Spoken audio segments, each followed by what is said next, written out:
But I'm so grateful to be sitting here with you, and we got a nice little episode here, and yeah, I'm just feeling full, man. I'm feeling full of hope. As much as I don't want to be, sometimes I don't want to be hopeful. You know, there's a part of me sometimes don't want to be hopeful. You won't see me down there by the hope pond, putting hope meat on my hope hook and just hoping I catch something. You won't. So I don't want to be hopeful sometimes. I just feel like I'm not alone. Like in the beginning, I don't know where I'm at, but at the end, I don't know where we're at. And man, it sounds like it's still lost. But before I was lost by myself, and now I'm lost. I'm lost as a group. And that seems a lot more hopeful. You know, I kind of always, and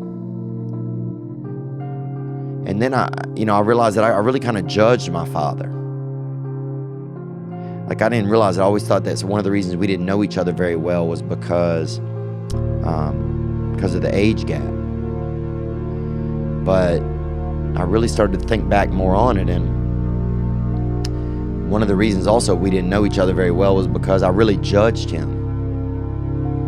You know, I really judged him for being so old. And other kids would make fun of him, and then I kind of made fun of him. And I think sometimes I didn't even try to get to know him. Even though I was young, it wasn't my responsibility, really. It wasn't an ideal situation. But I didn't really try to get to know him. You know, and I would make the excuse, well, he shouldn't have had a kid when he was that old, you know. What was he thinking? Well, that's true. But if he doesn't have that, I don't exist. So there's validity there to that argument, but if I don't exist, but he gave me my existence, however way it happened.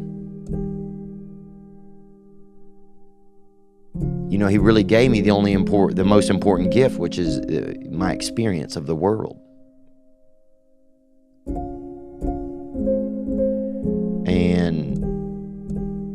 And I judged him so much and kind of that I didn't really get to know him.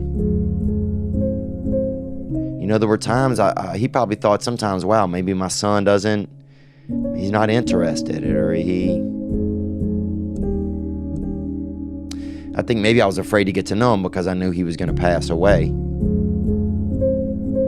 So it was probably like safer to not get to know him, you know?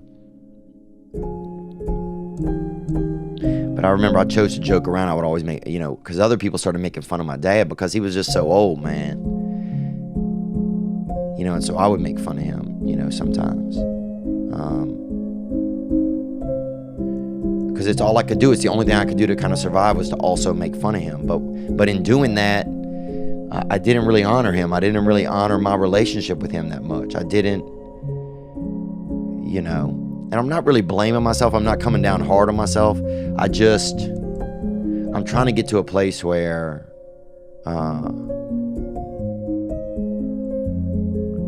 when I think about fatherhood and I think about parenting, I'm trying to, you know, pick these locks that keep me from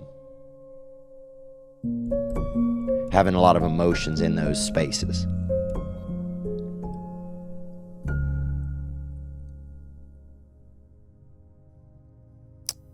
You know, yeah, I didn't get what I needed as a kid. I didn't get it. And, you know, I realized I've had a tough time growing up in my life. I'm a late bloomer. And that's okay. I had a really tough time growing up in my life.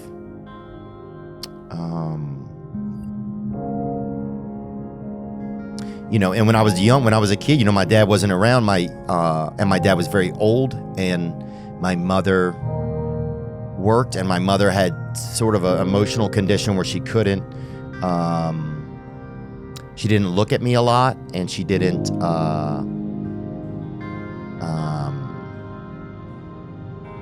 she didn't come to me if I was hurt. If I was like physically hurt, then she would react. But if I was just like had some emotional pain, or my mother wouldn't come to me. She had a tough time putting her hands on me.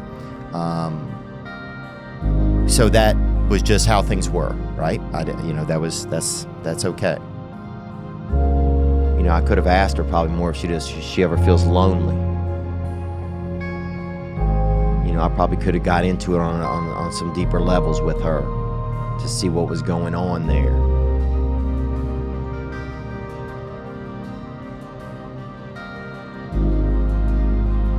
Yeah, I can call my brother and tell him that I love him.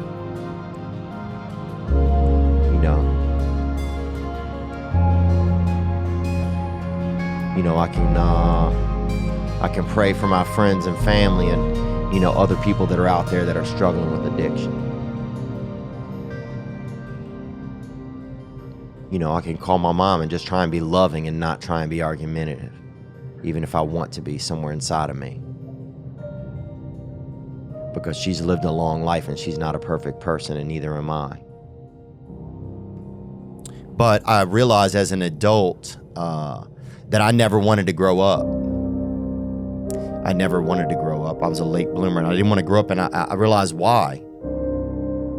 Because I still wanted to be that kid. Because if I grow up, I still wanted to be that kid. I still wanted my mother to come around. I still was waiting on these things that I didn't get as a child. And I was waiting in every sense I could. I was trying to stay as young as I could and because once I evolve, once I become an adult, that kid doesn't even exist anymore. And he doesn't exist anyway, but there's something inside him. It's like, if I can just not grow up, then I'll be able to still be this kid. And whenever the things come in that I needed, I'll be here to get them. But that was never going to happen. I just heard the podcast, and I want to say to Casper, you're not alone, brother. I lost my big brother 3 years ago, and I just want you to know, man, that you're not alone, and it gets easier. I know it's hard right now. It gets easier and it gets better. And you mentioned the memories. Those memories may seem hard right now, but maybe a month, maybe 2 months, maybe a year, maybe 3 years from now, you're going to love those memories. You're going to love sharing them. And I hope you do. I hope Theo can connect us. I'm going to leave my phone number at the end, but you're not alone. And your brother loves you too. And I lost my brother to the same disease. And I miss that motherfucker every day. But, yeah, man. I can't tell you if you are an alcoholic. I have no idea. I can't tell you if you really have a problem. I do not know. But I do know that that my life changed for the better and continues to do so the longer that I don't use drugs and alcohol. And it's obvious just that you care, man. You care about yourself. You got somebody that loves you. Sometimes there's something wrong with alcoholics, where we can't feel people's love the right way. We can't feel it.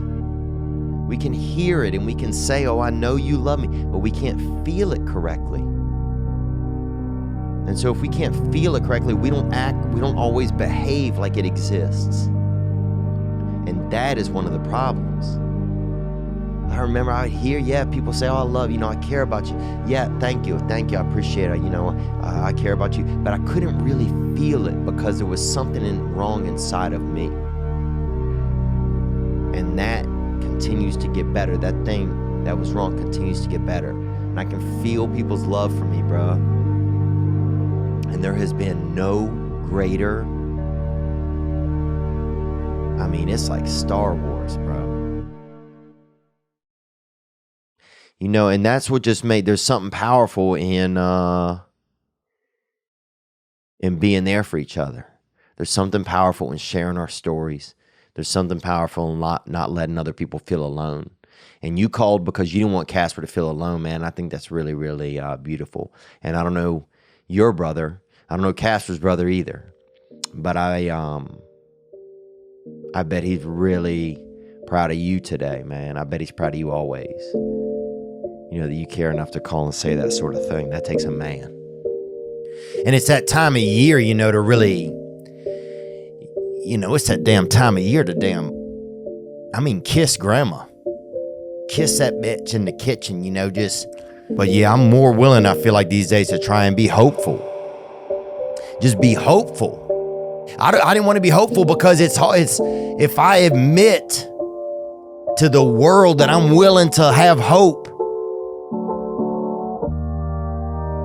then that means I'm not willing to hold a grudge. You know, I feel bad, like you know, some of the people out there that are struggling. I wish I could help more. And but just know that people are thinking about you and that you are not alone. And life is tough sometimes, but you are making it. And that there is a reason that you are going through what you're going through. Wherever you are in your life is where you're supposed to be. And it's part of your journey. And I believe, you know, that this all ends really, really well. Even though it can be tough right now, it all ends really, really well. And that could be that you see your loved ones on the other side, you know. I hope you woke up today and somebody loved you. And you know who I really hope it was yourself. Because it's not really a religious thing, it's just me thinking about them. And not thinking about me. We got a lot to be thankful for, baby. Praise God. And I love you guys. Thank you so much for being a part of my life. I feel so grateful to be able to be here today and to be able to just try and speak honestly. We live in a world where, and in a society, especially in America, where there's a lot of caps on if you can communicate honestly or not, or even question things. And we'll try our best to do what we can, and that's okay. But you guys be good to yourselves, man. You deserve it. I know you do.